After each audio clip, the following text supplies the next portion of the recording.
Најнежните мигови во допирот со новиот живот се чиста љубов и вистинска инспирација, а понекогаш и мотив за нови творештва.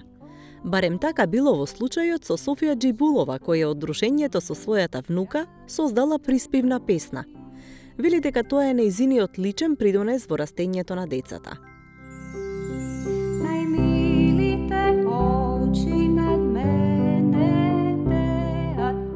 Едно мое стварено дело кое што всушност не е идеја, него е експресија на едно доживеено чувство, на една споделена комуникација.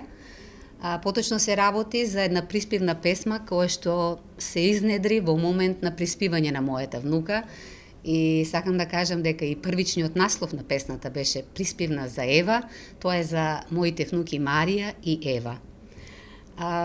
Пред да кажам за песната кој се учествуваше за да можеме да ја ставиме во формат на јавно прикажување, би сакала само да спомнам дека кревкоста и невиноста со која што секое суштество доаѓа на овој свет заслужува грижа, внимание и љубов од наша страна.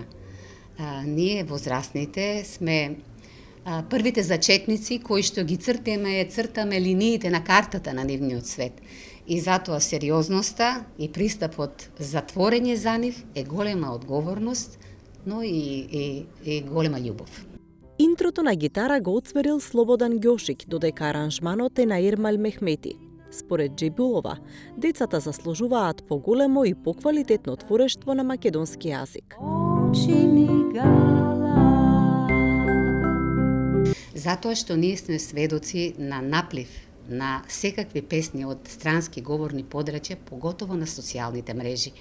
И мене општо ни е познато дека, например, примерок за приспивна песна е Twinkle Twinkle Little Star. За роден ден сите пееме Happy Birthday. Знам дека и сите сме свесни дека глобалното и познавањето на општото светско познато и популарно е потребно. Но што без локалното? И мене ќе ми биде драго и сакам оваа песна како дел од фондот на мислам на многу македонски песни, приспивни од македонски автори, да биде слушана и прикажувана и наместо Twinkle Twinkle Little Star ние да ја пееме шу шу шу. Последниве неколку години има позитивен исчекор во едукативната, но и забавната продукција за деца.